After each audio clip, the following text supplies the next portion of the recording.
किशोरी जी को एक स्वभाव है ठाकुर जी के प्रति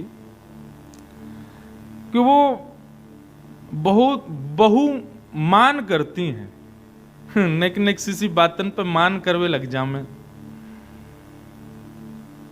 और आज तो ऐसी बात पे मान करके बैठी हैं कि लाल जी मनी मन तो हंस भी रहे हैं लेकिन दुखी भी आ रहे हैं, क्योंकि किशोरी जी मान ही नहीं रही हैं।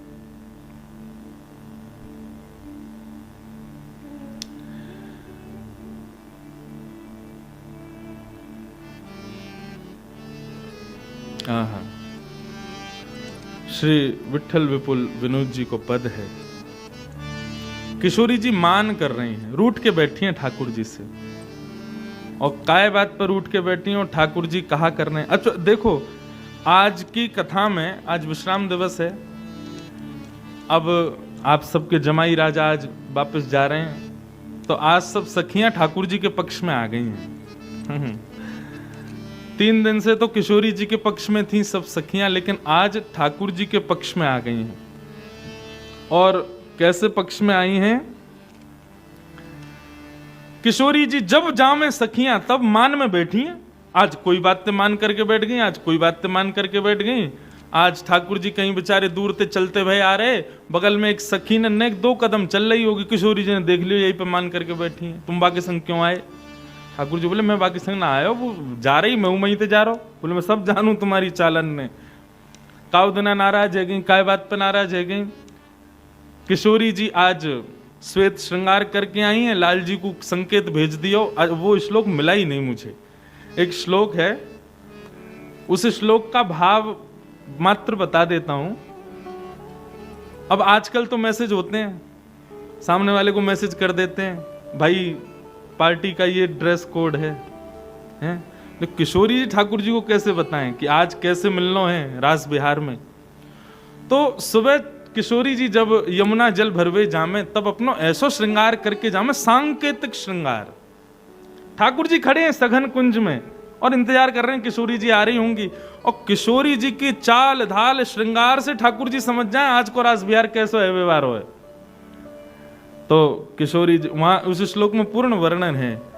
किशोरी जी के वस्त्रन में जो एक चुनरी ऊपर से पहने वाको वर्ण जैसा होगो, ठाकुर जी समझ जाएं आज किशोरी जी या चुनरी को डाल के आज्ञा दे रही हैं शाम को ऐसे वर्ण के वस्त्र पहनने हैं। फिर पत्रावली को किशोरी जी श्रृंगार करें तो ठाकुर जी दूर खड़े खड़े उन पत्रावली की बिंदी ने गिने। इतनी बिंदी है, मतलब इतनी घड़ी तक श्रृंगार, इतनी घड़ी तक रास बिहार चलेगो। काउ काउ देना तो एक ही बिंदी रे।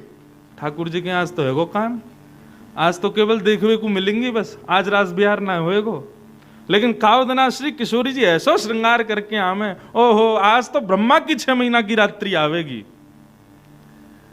अच्छा, ठाकुर जी अपने संग सखान ने लेके आमे कभी कभी निकुंज में, निवृत्त निकुंज में तो नहीं आते, निकुंज में कभी कभी सखा हुआ में। तो किशोरी जी अपने कपोलन पे जब पत्रावली बनामे तो वहां में जितनी बिंदी है मतलब आज उतने ही सखा आमेंगे।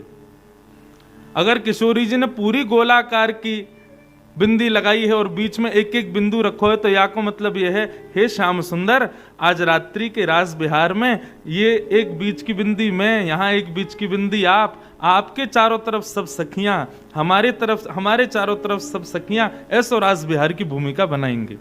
लेकिन काउ काउ देना किशोरी जी एक एक ही बिंदी रखें तो मतलब ठाकुर जी समझ जाएं कि आज ना सखी आमेंगी ना सखा, एकांत में मिलना है। ऐसे सांकेतिक किशोरी जी श्रृंगार करके आती हैं और ठाकुर जी उनसे अनुमान लगा लेते हैं कि आज श्रृंगार कैसो करके आनो है शाम को और आज रूपरेखा कैसी होगी। हे श्यामाजू मान मत करो ना। अच्छा, अभी तक किसी को ये नहीं पता मान कर क्यों रही है। किशोरी जी भी मौन बैठी हैं क्योंकि वे तो रस को उजागर करना चाहे ना। वे तो चाहे कि श्याम सुंदर के भाव जब वो मनावे आमे तब प्रकट हो, तब ये सखी और अधीन हो जाएं। अच्छा, ये सुनकर के कि ये सब सखियां आज मुंह पे खींच रही हैं, किशोरी जी को बुरा थोड़ी लग रहा, किशोरी तो और आनंदित रही है। वाह, यही तो हम चाहें, यही तो हमारा भाव है कि इन सबन के ऐसे भाव श्याम सुंदर के प्रति बने। किशोरी जी मान करके बैठी हैं। सब सखी किशोरी जी को समझा रही हैं, बोले आप मान नहीं छोड़ रही हो। खूब लाल जी की प्रशंसा करी। तब किशोरी जी ने बहुत देर बाद थोड़ी भ्रकुटी टेढ़ी करके और दीनहीन से बैठे दूर हाथ जोड़ के श्याम सुंदर की ओर ऐसे निहारा। जैसे ही निहारा मानो जैसे प्राण आ गए हों ठाकुर जी के। अब तक ठाकुर जी की भी ऐसी स्थिति नहीं कि जाके कुछ चर्चा कर लें। हाँ महाराज, इतनी कहां सामर्थ्य। जैसे दृष्टि करी ना तब ठाकुर जी सारे बोले मैं कुछ कहूं। किशोरी जी ने आज्ञा की, आओ विराजो। ठाकुर जी गए और जाकर के चरणों में सर झुका करके प्रणाम करते हैं। और अब ठाकुर जी बड़े संकोच से पूछ रहे हैं कि मान क्यों कर रही हो।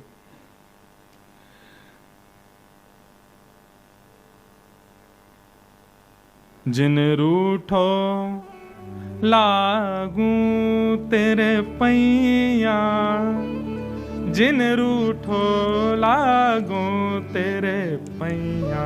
गाओ।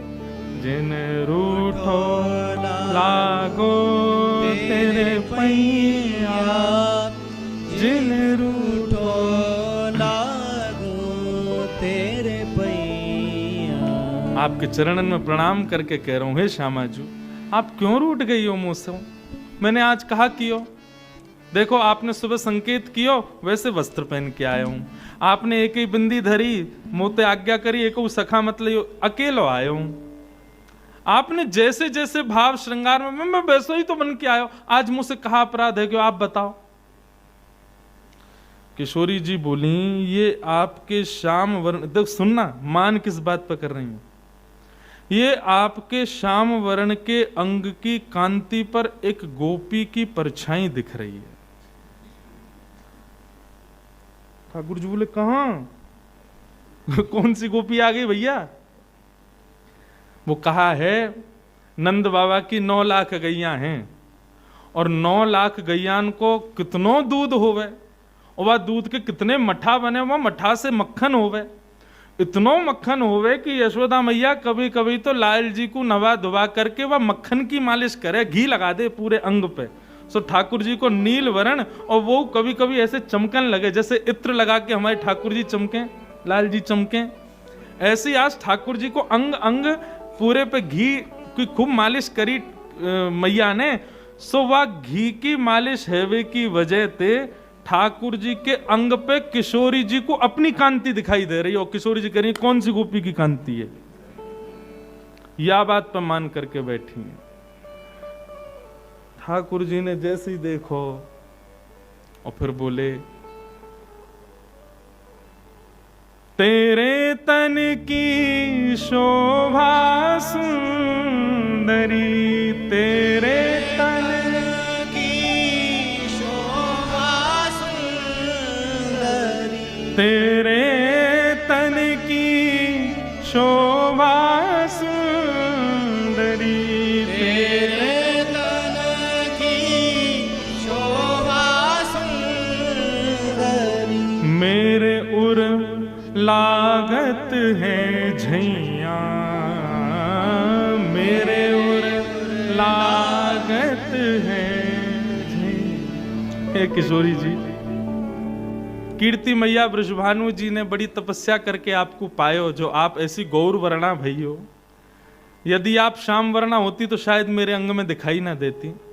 लेकिन कहा करें आपको रूप ऐसो चमके, ऐसो चमके। एक तो मेरो पूरा तन अधीन रहे या रूप को देखवे को, और ऊपर से आज मैया ने घी लगा दिया तो वहां में आपकी ही परछाई दिख रही है।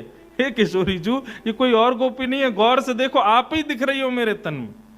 तब किशोरी जी ने गौर से तो अच्छा ये बात है, बोल बताओ। या नेक्स्ट किसी बात के चक्कर में पूरे दिना मान करके बैठी हो आप मोते। मेरा स्वभाव तो किशोरी जी सदा आपके लिए ही है।